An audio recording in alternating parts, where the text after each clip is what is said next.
ಅಂದ್ಮೇಲೆ ಯೋಗ್ಯತೆ ಇರ್ಬೇಕು ಅವ್ರ ಬಗ್ಗೆ ಮಾತಾಡಕ್ಕೆ. ಮಾರ್ಟಿನ್ ಬರ್ತಾ ಇದೆ, ಅವ್ರು ಎಲ್ಲಾರು ನೋಡಿಬಿಟ್ಟು ಆಮೇಲೆ ಮಾತಾಡಿ ಅವ್ರ ಬಗ್ಗೆ ಏನಂತ. ಅವ್ರ ಬಗ್ಗೆ ಕೆಟ್ಟದಾಗ ಕಮೆಂಟ್ ಮಾಡ್ತಾ ಇದಾರೆ. ಅವ್ರಿಗೆಲ್ಲರೂ ಹೇಳೋದಂದೆ ಅಕ್ಟೋಬರ್ 11 ರಿಲೀಸ್ ಆಗ್ತಾ ಇದೆ ಮಾರ್ಟಿನ್. ಬಂದ್ಮೇಲೆ ನೋಡಿ ಅವ್ರ ಬಗ್ಗೆ ಏನಂತ. ನೀವು ಏನಿಲ್ಲ ಕೆಲಸ ಹೇಳಿ.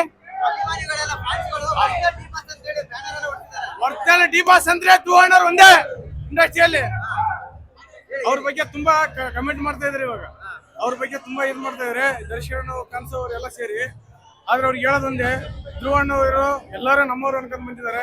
ಅವ್ರ ಬಗ್ಗೆ ಕಮೆಂಟ್ ಮಾಡಬೇಡಿ, ಅವ್ರ ಬಗ್ಗೆ ಏನಾದ್ರು ಮಾತಾಡ್ಕೋಬೇಡಿ. ಇನ್ಮೇಲೆ ಮಾರ್ಟಿನ್ ಟ್ರೈಲರ್ ನೋಡಿಬಿಟ್ಟು ಅಕ್ಟೋಬರ್ 11ನೇ ತಾರೀಕು ಬರ್ತಾ ಇದೆ ಮಾರ್ಟಿನ್. ಎಲ್ಲರೂ ನೋಡಿ ಆಮೇಲೆ ಮಾತಾಡಿ. ಅವ್ರ ಮಾಡಿರ್ಲಿಲ್ಲ.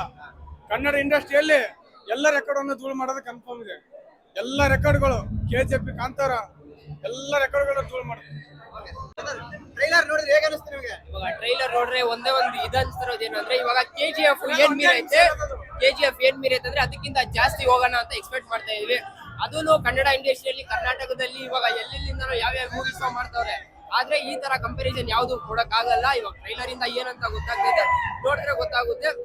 ಇವಾಗ ಅಕ್ಟೋಬರ್ ಯಾವಾಗ ರಿಲೀಸ್ ಆಗುತ್ತೆ ಅಂತ ಗೊತ್ತಾಗುತ್ತೆ ಅವಾಗ.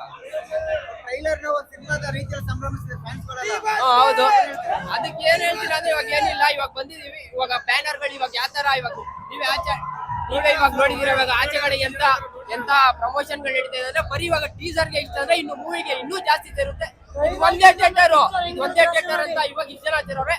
ನಾಳೆ ದಿನ ಕರ್ನಾಟಕದಲ್ಲಿ ಎಷ್ಟೇ ಥಿಯೇಟರ್ ಇರುತ್ತೆ ಅಲ್ಲೆಲ್ಲ ಸೇರ್ತಾರೆ. ನೀವು ನೋಡ್ಬೇಕು ಅಷ್ಟೇ. Thank you. ಎಲ್ಲ ರೆಕಾರ್ಡ್ಗಳನ್ನು ಧೂಳು ಮಾಡ್ತೇವೆ ಮಾರ್ಟಿನ್.